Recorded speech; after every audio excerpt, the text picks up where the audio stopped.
Salam, hörmətli müəllimlər, xoş gördük sizləri. Bu gün 18 iyun 2026-cı ildir və artıq sertifikasiya imtahanının ikinci günüdür. Bu gün də sizlər üçün sertifikasiyada düşən sualları çıxan müdavimlərin dedikləri əsasında hazırlamışıq. Təkrar bildirirəm. Yəni orada hər hansı bir səhvlik varsa, mən girmişdim, burada belə yox, belə yazılmışdı. Bu normal bir haldır. Əsas odur ki, biz ümumiyyətlə düşən sual, mövzu, variantların bir-biri ilə fərqini ümumi şəkildə qeyd edirik ki, bundan sonra gedəcək olan müəllimlərdə bir təsəvvür yaransın ki, bəs hansı mövzuları təkrarlayım, nəyə hazırlaşım, necə düşəcək. İndi isə keçək suallarımıza. Bir də onu qeyd edeyim ki, hər zaman bildirirəm. Yəni bax mən bunu Word-a yığmışam. Kim istəyirsə, WhatsApp nömrəm burada qeyd olunub. Bir də nömrə işlədirəm, mənim şəxsi nömrəmdir. Əlaqə saxlayın, mən WhatsApp-dan sizə yönləndirəcəm. Tam təmənnasız şəkildə, yəni narahat olmayın, satış falan deyil. Sadəcə ki, kim istəyir, əlinə alsın, baxsın, təhlil eləsin. Yəni heç bir problemi yoxdur.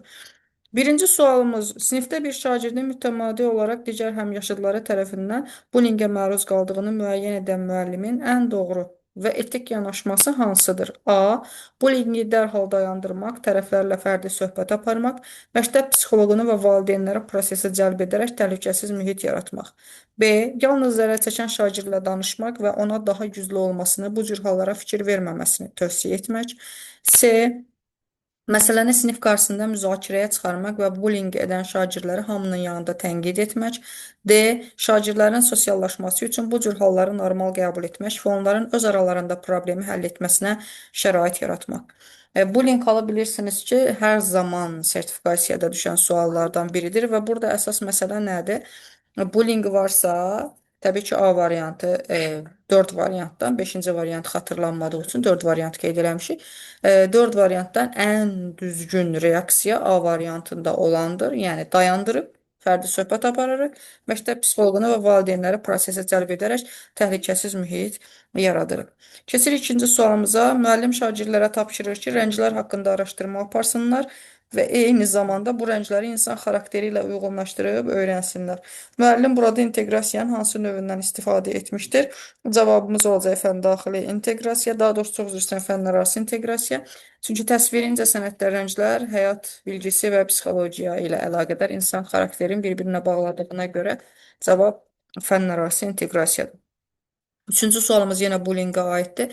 Məktəbdə bullyingin qarşısını almaq və təhlükəsiz mühit yaratmaq üçün həyata keçirilən preventiv tədbirlərlə bağlı variantlardan hansı yanlışdır? Deməli, burada deyir bullyingin qarşısını almaq.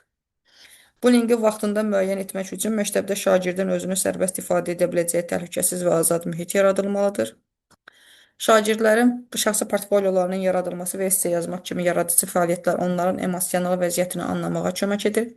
Bullyinglə mübarizədə yalnız sinif rəhbəri məsuliyyət daşıyır, valideyn və digər məktəb heyəti ilə əməkdaşlığa ehtiyac yoxdur.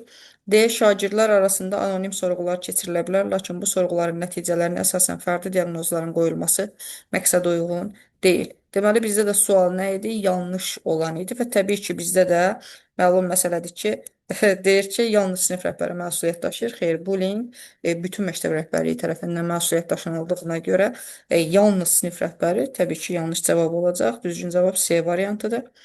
Dördüncü sualımızda deyir, summativ qiymətləndirmənin əsas xüsusiyyətlərinə dair verilmiş fikirlərdən hansı doğrudur? Təlim nailiyyətlərinin qiymətləndirilməsinə yönəlmişdir və nəticələr sinif jurnalında qeyd olunur. Bəli. Şagirdin gündəlik inkişafını izləyir və rəylər vasitəsilə təlimi tənzimləyir, formativa aiddir. Yalnız şagirdin psixoloji vəziyyətini və sosial bacarıqlarını ölçməyə xidmət edir. Xeyr.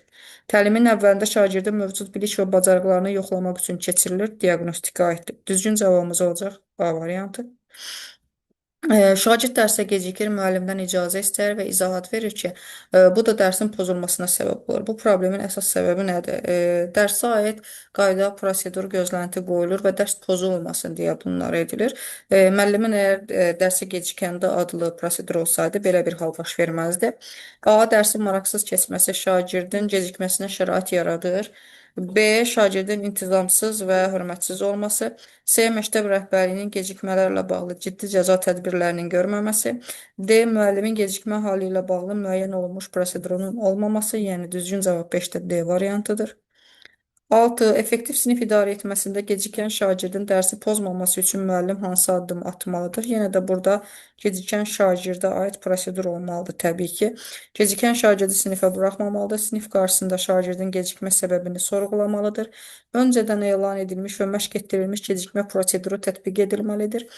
Şagirdi birbaşa məktəb direktorunun yanına göndərilməlidir. Eyni sual fərqli tip, fərqli formatda təqdim edilir. Çox güman ki, bu fənlərə görə belə olub. Düzgün cavab da C variantıdır. Təbii ki, yenə də prosedurun tətbiq edilməməsi.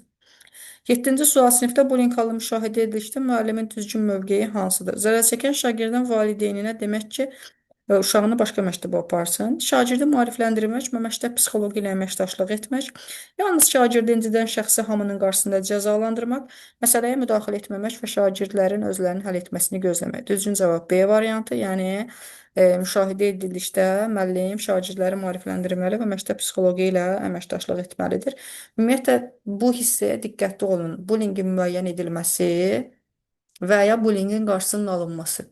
Bu ikisini qarışdırmasanız əminəm ki, bu sualların heç birində səhv yazmazsınız. Bullyinglə mübarizədə şagirdlərin maarifləndirilməsi dedikdə nə nəzərdə tutulur?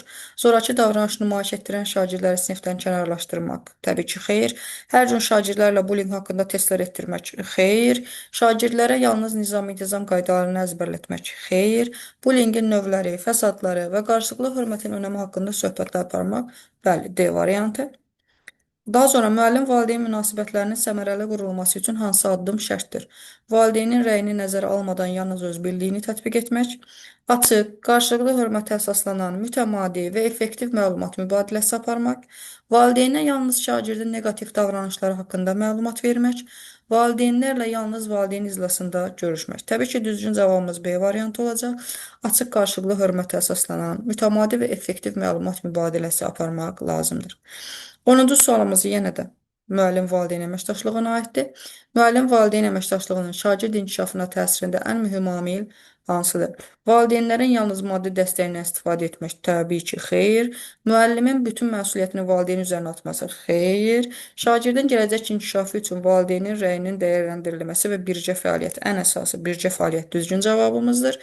Valideynin məktəbə hər gün gəlməsinə təbin olunması, xeyr. Deməli, 10-cu sualımızın cavabı olacaq C variantı. 11-ci sual. Öz mövqeyini, münasibətini bildir və fikrini əsaslandır. Tapşırıq Bloom'un idrak taksonomiyasının hansı mərhələsinə uyğundur? Öz mövqeyini deyirsə, fikrini əsaslandır deyirsə, dəyərləndirmək mərhələsidir. Düzgün cavab üçün qarşısına da yazmışam. Çünki şəxsi münasibət bildirmək, mövqe seçmək, mühakimə yürüdərək əsaslandırmaq, qiymətləndirmə və ya dəyərləndirmə mərhələsi dəyərləndirməyi özündə ehtiva eləyir. Bir digər sual, 12-ci sual. Əgər maşınlar elektrik maşınları ilə əvəz olunsa, insan orqanizminə necə təsir edə bilər? Bu sualda çox vaxt baxdım, ümumiyyətlə orada müəllimlər biraz səhvə yol vermişdilər. Çox müəllim fikirləşirdi ki, sadəcə fənlər arasıdır, amma elə deyil. Burada həm fən daxili, həm fənlər arasıdır. Qarşısına da yenə yazmışam ki, yəni burada şagird maşınlar və elektrik mühərrikləri haqqında fizik elminin müxtəlif bölmələrinə əlaqələndirir. Fən daxili bunu insan orqanizminə, yəni sağlamlığa və ekologiya təsirini araşdırırsa isə biologiya həyat bilgisi ilə əlaqə yaradır. Yəni fənlər arası cavab olacaq nə? B variantı fən daxili və fənlər arası. Bu da bizim 12 sualımızdır. Təbii ki, yəni hər fəndən 10 suallar düşəndə biz də təxminən toplaya bildiklərimiz bunlar olmuşdur. Dinlədiyiniz üçün təşəkkür edirəm. Ümid edirəm sizlər üçün faydalı olmuşdur.